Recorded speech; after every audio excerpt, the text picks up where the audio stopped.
aking fudgy makapuno ice cream cake. So, mga mami, sa mga gustong gawa ng recipe nito, kailangan lang natin ng 2 packs all-purpose cream chilled overnight. So, kailangan kung gagawa kayo ngayon, kagabi pa lang nilagay nyo na sa ref yung 2 packs all-purpose cream nyo and then 1 pack of Fudgy Bar makapuno. So, Fudgy Bar, baka naman. And then, hahatiin nyo po yung 1 piece ng Fudgy Bar dyan. So, nakikita nyo, hinati ko siya sa 3. Tapos, ililayer nyo lang siya sa prefer nyong Tupperware. So, after layering ng Fudgy Bar natin, basta mag-iwan lang kayo ng 1 piraso for toppings later. And then, hawak nyo na ang beat para sa pag-beat ng all-purpose cream. 2 packs yan mga lods. And then, kailangan nyo siyang i-beat para kumapal yung volume ng ating all-purpose cream.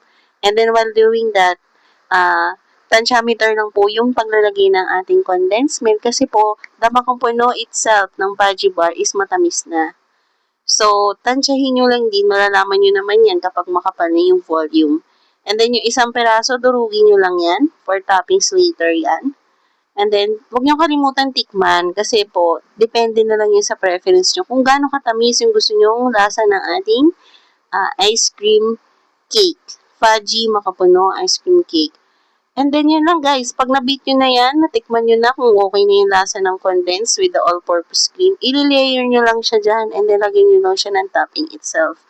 Pero kung gusto nyo may extra crunch, pwede nyo rin siya lagyan ng almonds. So, kung gusto nyo may crunch yung kinakain nyo. Pero sa mga may allergies sa nuts, pwede na yan. And then, yan, inilayer nyo lang siya, i-flat-flat nyo lang. And then, after that, kapag na-layer nyo na siya, pwede nyo siya ilagay sa freezer. So, please like, subscribe, and share this video para sa ibang gustong ma-inspire gumawa ng simple dessert recipe. Kagaya niyan, lalagyan nyo lang tapos din yun na. Meron kayong masarap na dessert.